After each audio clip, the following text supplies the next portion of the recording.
የአሳ ዘይትን ለህፃን ልጅሽ መቼና ለምን መጀመር እንዳለብሽ ታውቂያለሽ? ሰላም ጤና ይስጥልን። ዶክተር ሌንቲ ሸለመ ከዌልስፕሪንግ መልቲ ስፔሻሊቲ ሴንተር የህፃናት ስፔሻሊስት ሐኪም። የዓለም ጤና ድርጅት ህፃናት ወራቸውን ጠብቀው ወይም ደግሞ ወራቸውን ጨርሰው የተወለዱ ህፃናት እና ጤናማ ህፃናት ይህን የአሳ ዘይት እንዲወስዱ ወይም ደግሞ ሰፕላይ መደረግ እንዳለበት አያስቀምጥም ወይም አይመክርም።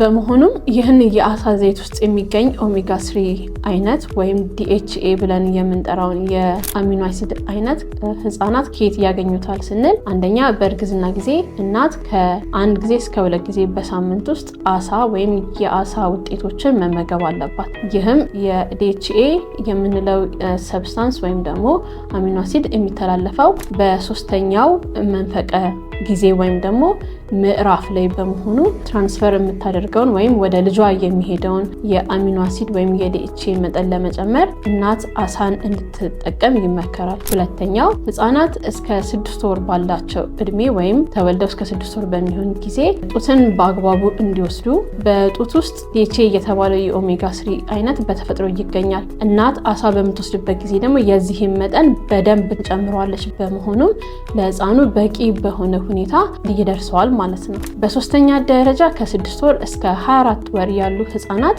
ባለፈው እንደተነጋገርነው ተጨማሪ ምግብ መጀመር አለባቸው። ከሚጀምሩት ተጨማሪ ምግብ ውስጥ አሳን እንጨምራለን፣ እንቁላል እንጨምራለን እና ሌሎች የእንስሳት ተዋጽኦን በመጨመር ይህን ኦሜጋ 3 በተፈጥሮ መንገድ እንዲያገኙ ማድረግ ይቻላል። በመሆኑም ተጨማሪ የሆነውን የአሳ ዘይት መስጠት አስፈላጊ አይደለም። እንግዲህ እስከዚህ ያወራነው የትኞቹ ህፃናት የአሳ ዘይት እንደማያስፈልጋቸው ነው። ከዚህ በኋላ ደግሞ የምናወራው የትኞቹ ህፃናት አሳ ዘይት ያስፈልጋቸዋል የሚለው ነው። አንደኛ ህፃናት ከመወለድ ካለባቸው እድሜ በታች ሲወለዱ፣ ያ ማለት ከ37 ሳምንት በታች ሲወለዱ፣ በተለይ ደግሞ ከ32 ሳምንት በታች የተወለዱ ህፃናት ይህን የአሳ ዘይት ማግኘት ግዴታ ይሆንባቸዋል። ከ32 እስከ 34 ሳምንት ውስጥ የተወለዱ ህፃናት ደግሞ በሐኪም ምክር ከሐኪም ጋር ተመካክረን የአሳ ዘይቱ ሊሰጣቸው ይገባል። ከ34 እስከ 36 ሳምንት ወይም ደግሞ ከ34 እስከ 37 ሳምንት ያሉ ህፃናት 6 ወር ላይ ምግብ በሚጀምሩበት ሰዓት አስፈላጊውን የአሳ መጠን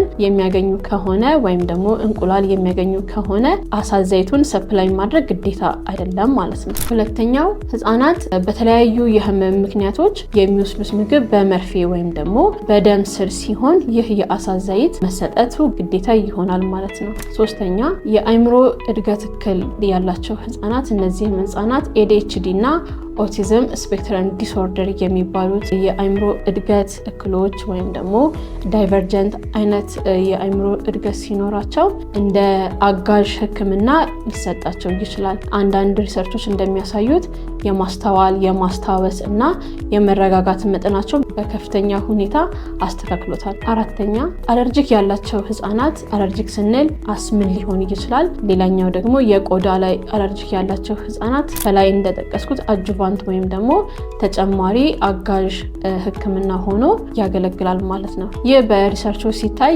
ውጤቱ እንደዛ የማያስመረቅን ቢሆንም አንዳንድ ጊዜ ጠቃሚ ሆኖ ተገኝቷል። በመጨረሻም ህፃናት ዝቅተኛ የሆነ የአሳ አወሳሰድ ካላቸው፣ እንቁላል በአግባቡ የማያገኙ ከሆነ ወይም ደግሞ የሰውነት መጠናቸው እጅግ ዝቅተኛ ከሆነ ወይም የምግብ እጥረት ካላቸው የአሳ ዘይት እንዲሰጣቸው ይመከራል። እነዚህ ከላይ ከጠቀስኳቸው ኢንዲኬሽን ወይም ደግሞ ምክንያቶች ውጪ ያሉ ህፃናት ግን የአሳ ዘይትን መጠቀማቸው ወይም ደግሞ ሰፕላይ መደረጋቸው አስፈላጊ አይደለም ማለት ነው።